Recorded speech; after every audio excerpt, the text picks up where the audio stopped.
And welcome to another Mark Bishop Show. Well, it's 2023, but horse-drawn carriages are still on the streets of New York, Charleston, and some other tourist spots.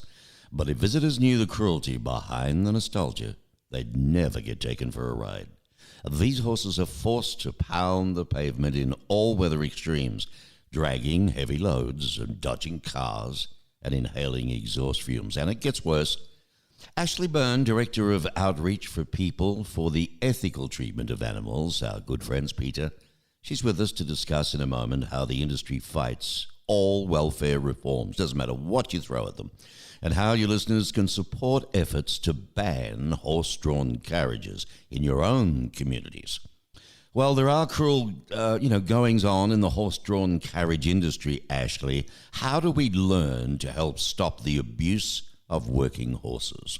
Hi, Mark. Thanks so much for having me on to talk about this.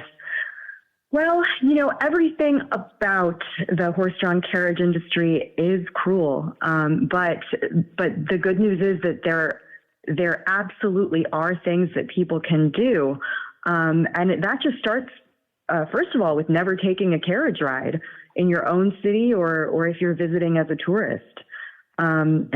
People who do have horse-drawn carriage trades in their cities can contact PETA for help if they want to start taking action.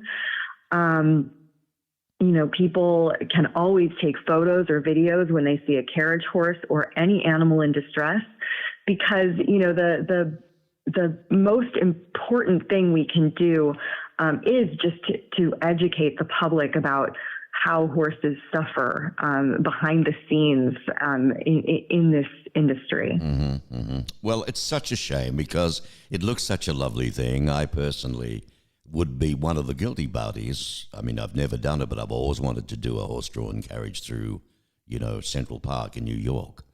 But, are the carriages dangerous themselves? What are the major things that are cruel about the industry? Well, the carriages are quite dangerous for the horses, the drivers, the passengers, and to pedestrians.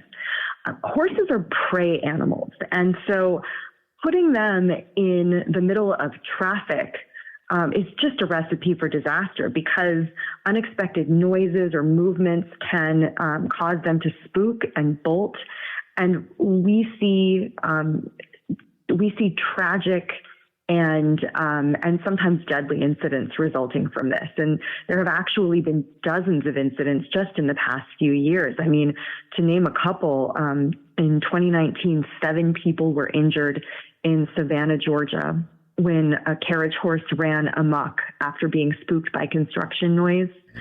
In 2017, horses pulling a carriage in Pennsylvania were spooked by a passing tractor trailer, and that resulted in a crash that hospitalized 12 passengers.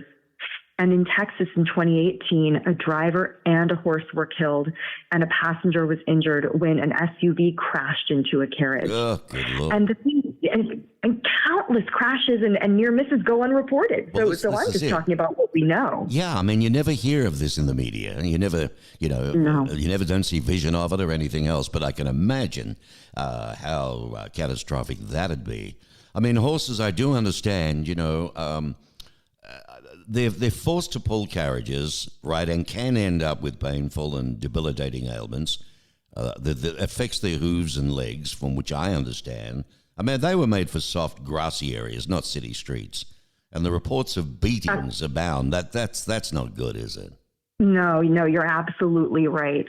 Their legs and hooves were not meant for asphalt, for hard pavement. So, they suffer because of that. They suffer from illnesses from breathing in toxic fumes all day, since they lead a nose to tailpipe existence.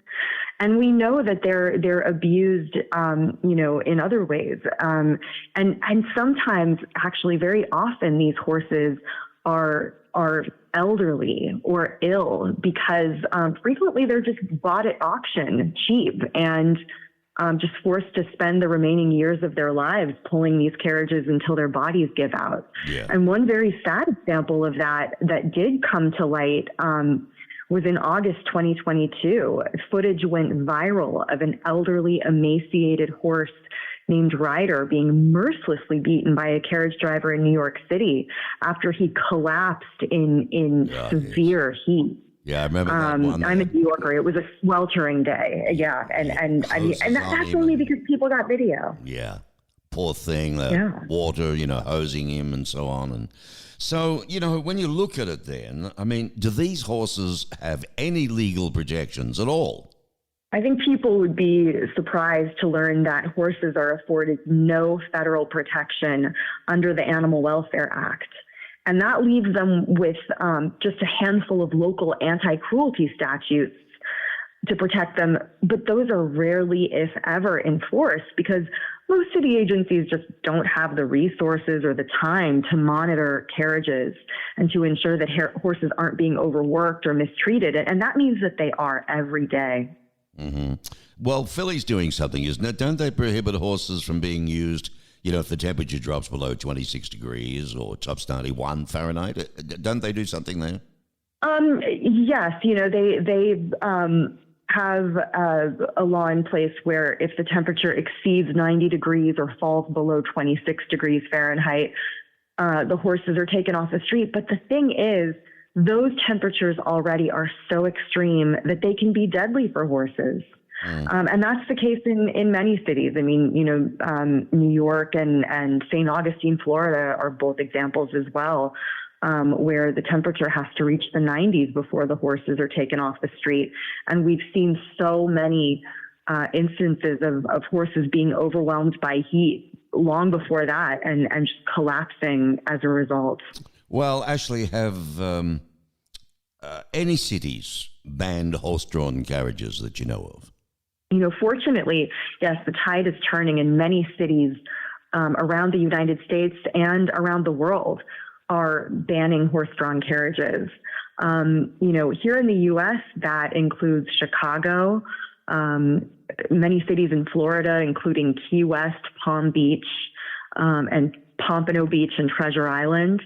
Salt Lake City has banned horse-drawn carriages, and internationally, Paris, London, Montreal, and many more cities have done away with their horse-drawn carriage treat.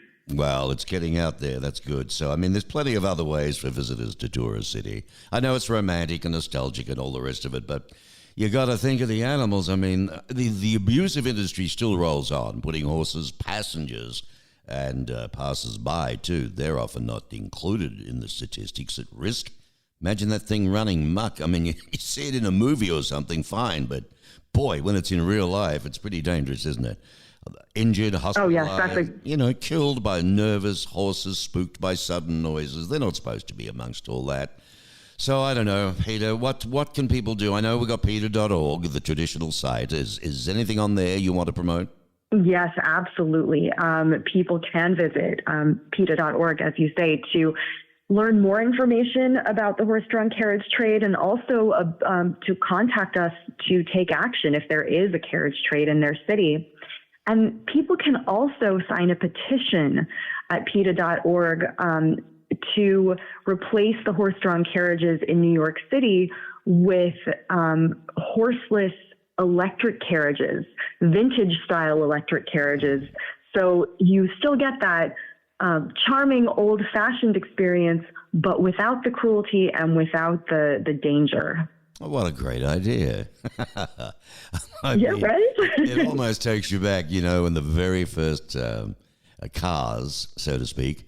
They were so much like horse-drawn carriages, it didn't matter. What was missing at the front was a Gigi. And now they've gone back to that again now. So, well, that's a great way because this has to stop. And folks, seriously, look, you may say, oh, come on, I'm a horse person. No. There's a lot of stuff you don't see. And it's not fair to the animals. But you got to go to www.PETA.org, not .com. People sometimes get trapped. .org. A lot of wonderful stuff on the site. A lot of wonderful stuff. And, I'm fortunate to be able to. I know you're a very busy lady. You're forever on media. You're all over the place. But Ashley Byrne, She's the Director of Outreach for People for Ethical Treatment of Animals. People can talk to you too if they want to, right, Ashley? Yes, absolutely. And we hope they will, visit our website and contact us for more information. And also, we hope that anytime people see a carriage horse or any other animal in distress, that they will whip out their phone, take photos, take video, and get in touch with us to do something about it. Thank you, Ashley Byrne. Have a lovely day, and God bless. You do a wonderful job. Keep it up. Thank you so much for having me on. So nice talking to you.